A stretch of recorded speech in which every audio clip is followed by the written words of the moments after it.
फूस का महीना लग रहा है।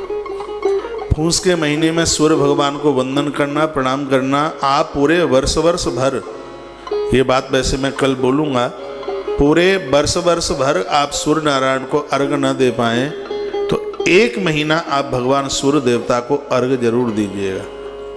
फूस के महीने में संक्रांति का पावन समय इसमें होता है। इसमें सूर्य पुराण की कथा का भी बड़ा महत्व, वो तो टाइम नहीं मिल पा रहा है, नहीं मन था। सूर्य पुराण की कथा, इस अग्नि पुराण में फूस के महीने में सूर्य पुराण की कथा का अद्भुत वर्णन किया गया। फूस के महीने में सूर्य भगवान को आप अर्घ देते हैं, उसकी बड़ी महिमा का वर्णन किया गया। फूस के महीने में आप तिल से यज्ञ करते हैं, तिल का दान करते हैं, उसकी अद्भुत महिमा का वर्णन किया गया। फूस के महीने में विवाह नहीं होते। फूस के महीने में और भी ऐसा गृह प्रवेश इत्यादि इसलिए नहीं क्योंकि इस महीने में आप अपना जप बढ़ाओ, अपनी साधना बढ़ाओ। इस महीने को तीर्थ यात्रा के लिए निकाला गया। फूस के महीने में तीर्थ यात्रा होती है, गृह प्रवेश तो नहीं होता, लेकिन गृह निर्माण होता है। पहले से मार्गशीर्ष में आरंभ कर दें, फिर वह बराबर चलता रहे काम। यह पूरा का पूरा महीना है जो फूस का है। सूर्याधाश प्रियापांतु, देखो कितनी सुंदर बात कही है। यदि पूरे के पूरे महीने भर आपने सूर्य भगवान को अर्घ दिया है, भैया आंखें फैल हो रही होंगी, वो भी ज्योति लौट करके आ जाएगी।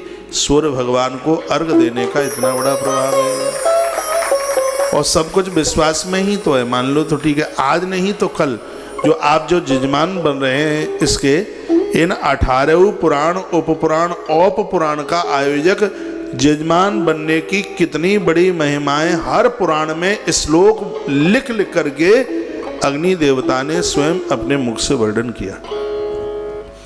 जो आप अग्नि पुराण के जो जजमान बने हैं, कितनी बड़ी इसकी महिमा है। मैं आज ही पढ़ रहा था, मेरी तो आंख में आंसू आ गए जब मैंने नारद पुराण की अद्भुत महिमा, विष्णु पुराण की, ब्रह्म पुराण की जब महिमा पढ़ी। आज ही सुबह की बात है, सत्य यही है, मेरी आंखें डबडबा गईं। मैंने कहा परमात्मा तेरी कितनी बड़ी कृपा है, क्योंकि उसमें वक्ता और श्रोता दोनों के महात्म्य का वर्णन वशिष्ठ गुरु जी के सामने स्वयं भगवान अग्नि देवता ने किया। मेरी आंखें झलक आई।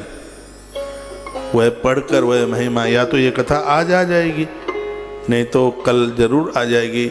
आज कल परसों के 3 दिन की कथा है। इस कथा को आप छोड़ मत देना। ये तो आने वाला समय आपको बताएगा ये कथाएं आपको क्या देंगी, आपके घर में कितनी शांति। रात को जब मैं फ़ोन सुनता हूँ आपके फ़ोन, आप कहते हैं बड़ा बदलाव आया है, हमारा घर तो आनंद में डूब गया, हमारा घर बदल गया। ये आपके ही ये शब्द हैं। भगवान की कृपा के बिना ये सब संभव नहीं है। मैं तो बड़ा बड़भागी हूँ कि हिंदुस्तान देश दुनिया इतनी बड़ी है। इतनी बड़ी दुनिया में 18 पुराणों के लिए परमात्मा ने मेरा चुनाव किया। मेरे लिए इससे बड़ी प्रसन्नता की क्या बात होगी। या तो नैमिषारण्य में 18 पुराण एक व्यासपीठ से हुए और कहीं ऐसा, हाँ 18 पुराण हुए होंगे, वक्ता दूसरा होगा, स्थान बदले होंगे, समय बदला होगा, लेकिन अनवरत एक साथ चलने वाली अनवरत ये कथाएं 18 पुराण क्या है, इसमें उप पुराणों को भी जोड़ दिया जाए, ये लिस्ट बहुत लंबी हो जाएगी। ये सब भगवान की ही कृपा से ये सब संभव हो रहा है।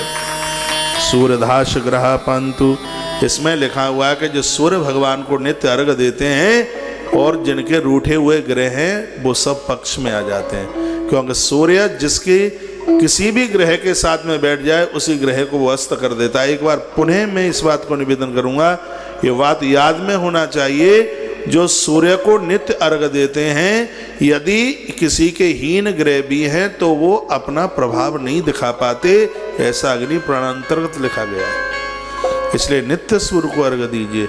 कल से फूस का महीना आरंभ हो रहा है। जो बिल्कुल अर्घ नहीं देते हैं वो भी पूरा महीना भगवान सूर्य नारायण को अर्घ जरूर दें।